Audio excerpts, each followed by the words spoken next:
तीन उपहार। एक गांव में एक दर्जी रहता था।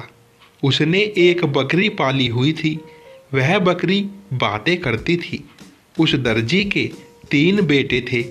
वे दर्जी के पुत्र जब बड़े हुए तो दर्जी ने उन्हें बकरी चराने का काम सौंपा।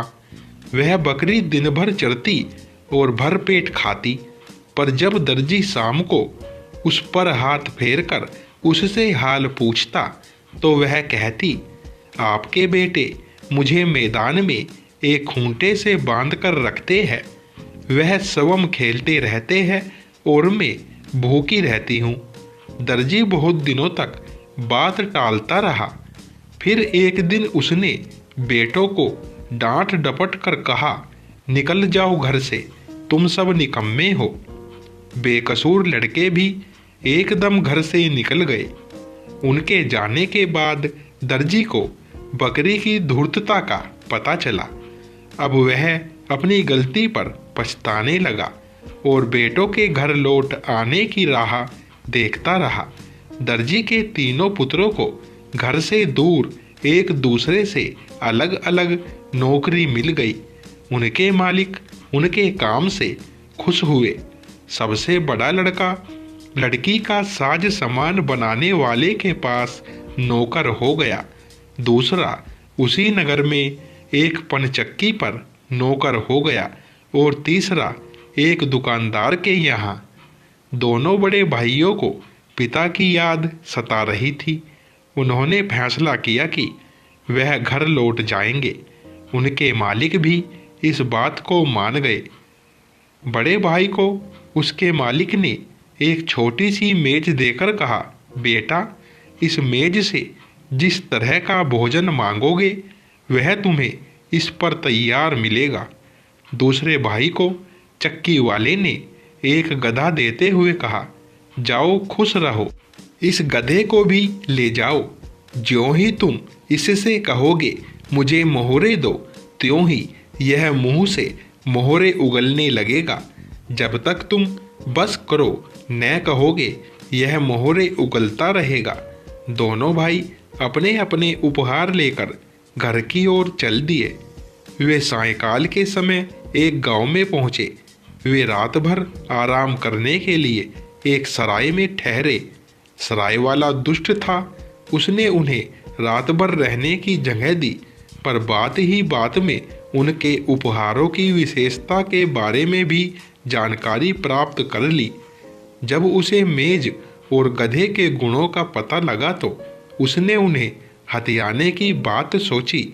वे दोनों भाई जब सोकर खर्राटे भर रहे थे तब उस दुष्ट ने मेज के बदले हूबहू वैसी ही मेज रख दी और गधा भी उसी शकल का खूंटे से बांध दिया।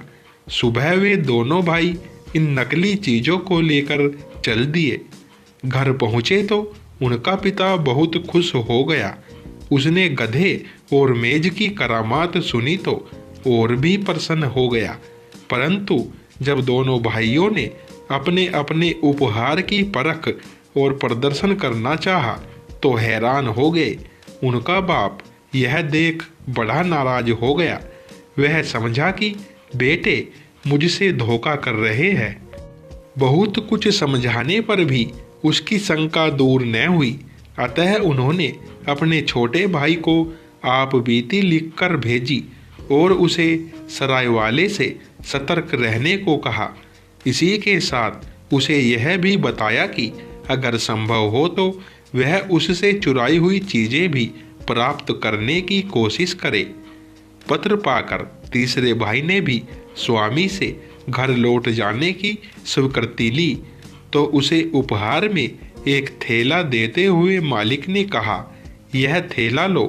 इसका गुण यह है कि जब कभी तुमको सहायता की जरूरत पड़े तो इसे यूं कहो, रस्सिये जकड़ और डंडे मार। तुम्हारे कहने के साथ ही इसमें से एक रस्सी निकलेगी और तुम्हारे शत्रु को जकड़ लेगी। साथ ही इसमें से एक डंडा निकल कर आएगा जो उसकी खोपड़ी पर चोट करने लगेगा। खैर, यह दर्जी पुत्र भी घर की ओर चल दिया। वह रात को उसी सराय में रुका। जब वह सोने लगा तो उस थैले को अपने तकिए के नीचे यूं रखा जिससे सराय वाले को शंका हुई कि इसमें माल भरा है। आधी रात को सराय वाला थैले का धन चुराने के इरादे से आया। दर्जी पुत्र इसी ताक में आंखें बंद किए हुए लेटा हुआ था। ज्यों ही उसने सिरहाने नीचे से थैला निकाला त्यों ही वह बोला, रस्सिए जकड़ और डंडे मार। कहने की देर थी कि थैले में से सचमुच ही एक रस्सी निकली जिसने सराय वाले को जकड़ लिया। साथ ही एक डंडा भी उछल उछल कर उसकी खोपड़ी पर पटाख पटाख करता हुआ बरसने लगा। सराय वाला रोने धोने और चिल्लाने लगा, भाई माफ करो, माफ करो, हाय मरा मरा।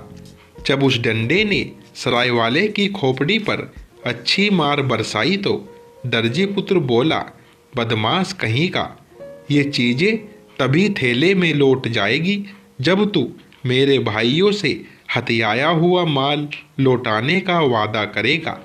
लहूलुहान सराय वाले ने उससे वादा किया तो उसने इन दोनों चीज़ों को वापस बुलाया। इसके बाद सराय वाले से मेज और असली गधा प्राप्त करने के बाद वह घर लौटा। जब वह घर पहुंचा तो तीनों भाइयों ने पिता सहित खूब दावत उड़ाई। पिता अपने पुत्रों की सफलता पर बड़ा खुश हुआ। वह धूर्त बकरी रात के समय ही घर से भाग गई। अब बाप बेटे उन तीनों करामाती चीज़ों के कारण बड़े सुख से रहने लगे। दोस्तों, कहानी पसंद आई हो तो वीडियो को लाइक करें, शेयर करें और चैनल को सब्सक्राइब करें। धन्यवाद दोस्तों।